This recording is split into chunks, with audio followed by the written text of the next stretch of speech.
I feel like I'm at the point now where I should have like an intro. So I'm gonna get me an intro. I don't know who I gotta talk to get an intro, but yeah, my people gonna contact their people. How's it going, residents? It's your boy.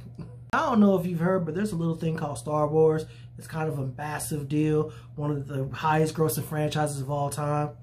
You know, something small. But it has a movie coming out on Friday called The Rise of Skywalker. It's the 9th in the chronological franchise order. The 11th movie overall. And I'm excited about it. I know a lot of people aren't because Star Wars is pretty divisive amongst people. But that's okay. Because even though, you know, it's divisive to a lot of people I know, and I'm not completely okay with everything they've done, I'm excited for it because I feel like this is a very important movie. Because the last movie was kind of... But that's okay. It doesn't have to be our problem.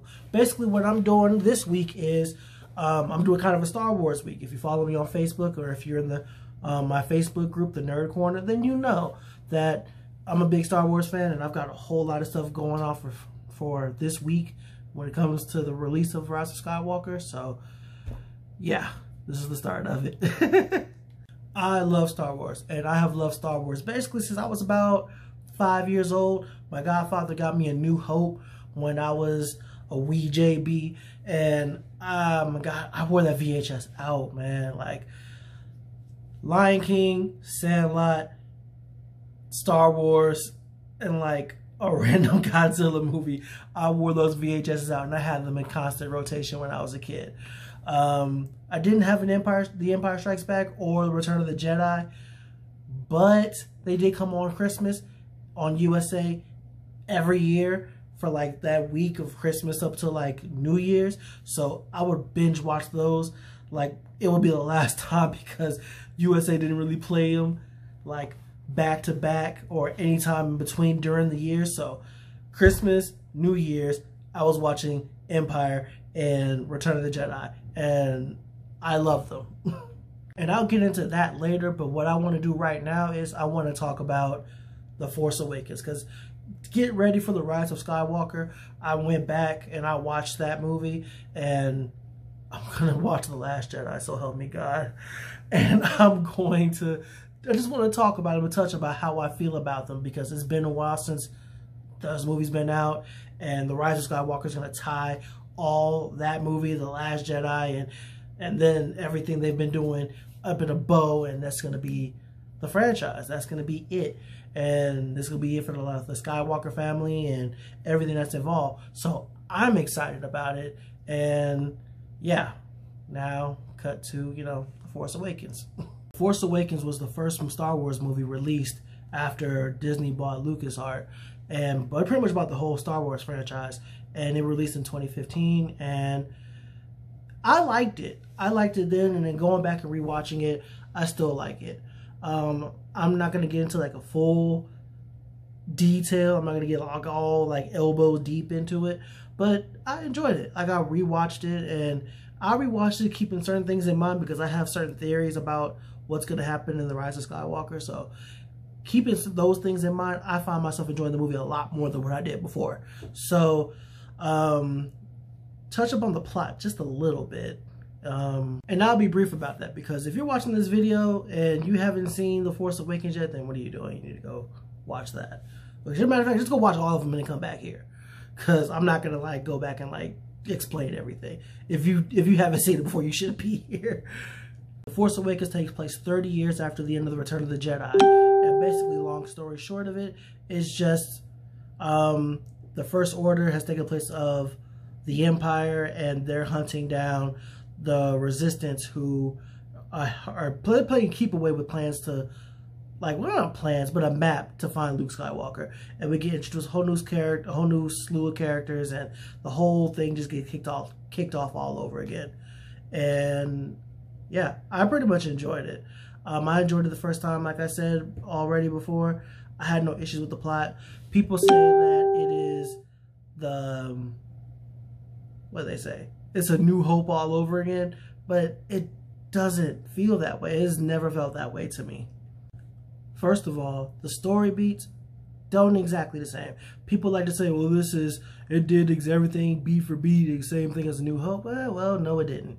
A lot of things that they did in that movie were just, it's different context. I know they played like a lot of, they played homage to a lot of things that they did, especially when we talk about like the bar scene and the Force calling out to him and protagonists on a desert planet. But even though they seem the same, like on paper, it doesn't hit the same.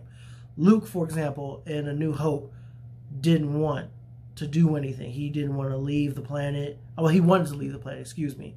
He wanted to leave Tatooine. He wanted to go fight the Empire. He wanted to go be with his friends. But he had far more to do. So, yeah. The call knows where you live. And that's what started that for him. Rey, in The Force Awakens, immediately jumps at the call. She's like, I need to go do this. But I got to come back. Because she believes that her family is coming back to get her. So, and that's fine for her. But her thing is, I want to help. I want to get involved. I want to be active. And she is way more active than Luke is. So, scratch that off the list. They also like to talk about the cantina scene. And how the cantina scene in A New Hope and The Force Awakens are the exact same thing. And they're not. The cantina scene was the step into a new world for A New Hope. This was like the first different thing that Luke got to experience, where he steps in and things aren't what they used to be, things aren't what he's used to, and it's just different for him. As opposed to The Force Awakens, at this point, Rey's been to space. Rey's got the ship. She's got the captain in tow with Han and Chewie. There's no looking for a pilot or anything like that. They're just there for information. And then, unlike in the cantina scene in A New Hope, in The Force Awakens they get attacked, the cantina gets taken down, and the whole battle ensues. So, yeah. And there's those kind of differences you can see between the two films, and it's literally like that the entire way. But they do sprinkle in some stuff to let you know that it's paying homage to A New Hope, but they're not the same. Another thing Star Wars is known for are the characters, and I like the new characters for the most part. I'm not going to say like I'm all about them for the extreme part, because I'm not, but some of them I'm all the way good with. I like Rey, and I know that's I'm in the minority of a lot of people who feel that way, but I've always liked Rey. I feel like the plot of both movies have really done her more of a disservice than anything. But she herself, I've always been okay with. Finn, I've always been okay with Finn. I know it was a lot of people saw like the movie trailer and stuff at the very beginning. It was like, oh my God, it's a black guy holding a lightsaber. We're gonna get a black stormtrooper Jedi, and I was hyped for that. And I was a little bit let down when that wasn't the case for him, but he has the role of being the everyman. He has the role of being the one who paints the picture for us that we are living in the setting through. Like, normally that's C-3PO and R2-D2, but they're not here in these roles in this movie. So we are vicariously living the movie through Finn in his eyes. So I was okay with that. Another divisive character that's in the movie is Kylo Ren. Now, I love Kylo Ren. Kylo Ren is my favorite character in this new trilogy at this point, because he is a more layered Vader, and I stand by that. I will fight anybody over that stance. He is way more layered than Vader was in his trilogy, and we can step outside. You can inbox me. We can hash it out in the comment section on Twitter or whatever. I will fight tooth and nail. Kylo Ren is a better Vader in his trilogy than Vader was. Come at me, bro. That's an easy thing to discuss, because we know more about him. We know who he is early. We know what his motivations are. We know what he's doing. We know a little bit about his backstory, like personally from the beginning. And it's like letting know, hey, you're bad, but you're not really bad for real. You're bad, but you're playing the part. you kind of you faking it till you making it. Like, you dark side, but you're not really dark side. And they played on him with that the entire movie. And even as the Last Jedi, I'll get into that in another video, but even as they get into that, that's been a recurring thing with his character. You're bad, but you're not really. It's not in your nature. The returning characters. Wow, I need to work on that. The returning characters in this movie were Han and Leia from the original trilogy, and this was the first time they've been in the movie since the original trilogy way back when, 1973. So that was great to see them, and especially Han. And every time he says, and I tweeted about this like the day I recorded this, if you follow me on Twitter, that when he says, "Chewie, we're home," that was like, man. Every time I see The Force Awakens, that part always like gets me. Han and Leia were great in the movie. I know this was like Han's last appearance in it, and he was just classic. I feel like that was a return to form for the character, because I didn't like him in Return of the Jedi that much. Matter of fact, I don't even like Return of the Jedi that much, but that's another video for another day. I think I might do a JB Explain Star Wars movies. That would be dope. But I'm jumping. But Han's character returned to form. It was more true to what he was, but there was something different because he's older, he's more experienced, he's more seasoned, for lack of a better term, and you could just see that the growth in his character, even though he retreated to the thing he knew best after his failures. And one thing, and I feel like this is like a very divisive thing with this trilogy and its characters, is that people like to put Han, Luke, Leia on pedestals because of what they did, but they forget that they're people too. Like, they experienced hardships, they experienced failure, they experienced setbacks. Yeah, they're heroes, but they're still flawed people at the end of the day. Luke might be this all-powerful space wizard Jedi, but he's still a person. The same thing with Han. As a father, Leia she's not a father, she's a mother. As a mother, you see these flaws in these characters, and it's very understated how they're human just like you and me, and they make mistakes and they can falter, and you can see how those mistakes reflect in how they grow up and how other people perceive them and how they perceive each other. Luke was in this film for like 2 seconds, but Luke ran because of his failures, which I'll get into in the next video about this. But that was always Luke's character. Luke was always a wide-eyed idealist who believed, and he went hard for what he believed in, and his failures caused him to run, and that's what started this whole thing off. And yeah, he believed, he got let down, and he secluded himself. Han believed, and Han wanted to be there because his thing was, I'm a runner, I smuggle, I retreat into doing bad things because that's what I'm good at when all else fails, or that's just what my safe space is. So when he failed as a father, he ran. Leia was always a worker, and that was the thing about her character, was she stayed in her work. She stayed with the resistance, and she nurtured and built that up, and it became what it became. And she buried herself in it after she became a mother, and that failed.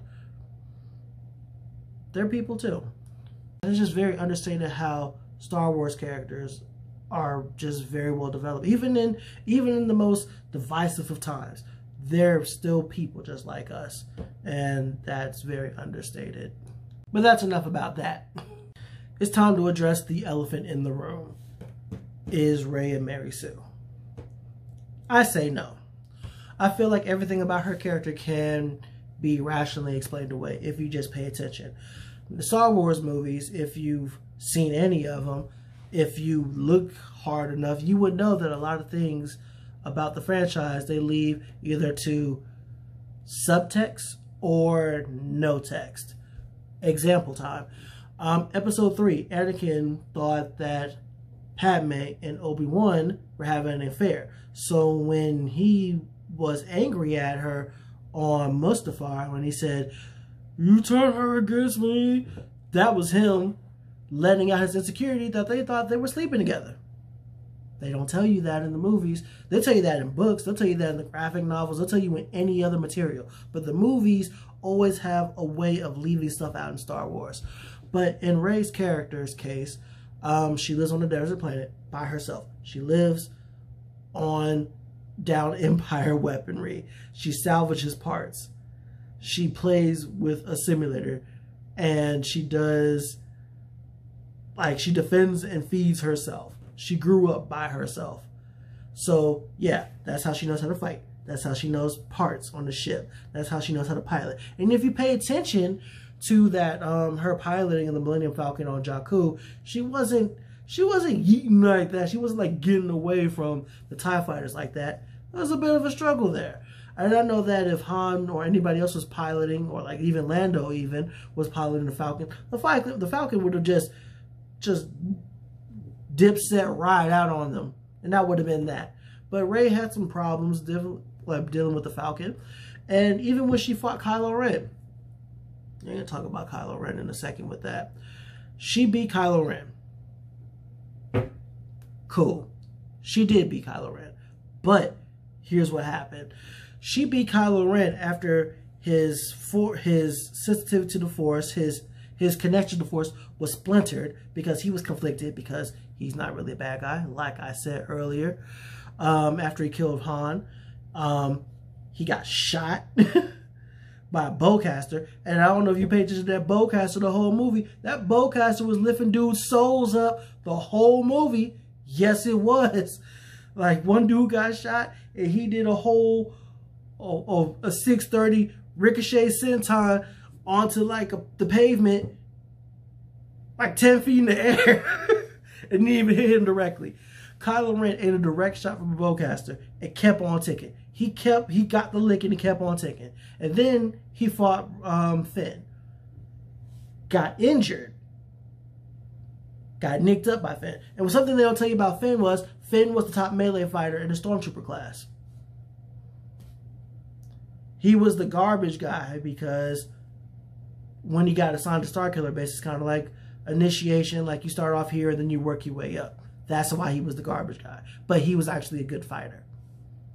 The guy he fought on in the cantina scene on Maz Kanata's planet was his #2 rival guy. Things they don't tell you. Star Wars leaves stuff to subtext and no text. Religiously. And I hate that they do that. But Finn fought Kylo Ren, got nicked him up a couple times, and then he pinned him down. So Kylo Ren at this point getting nicked up, he's been shot, his connection to the Force splintered because of what he did, and then he fights Rey. And then when he was fighting Rey, he's not even trying to kill her.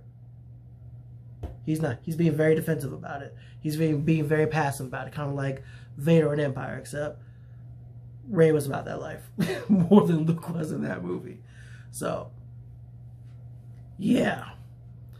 So even though she did beat him in that movie, it was kind of like she beat him at like 40% at that point to her 100. And she listens to the Force, which, again, I have a theory about that, but I'm going to save that for another video. Overall, because I'm rambling here and I'm going on too long, I enjoyed the movie still. I think it's still great. I think it's still a good time. It's one of my upper echelon Star Wars movies. And I watch it again.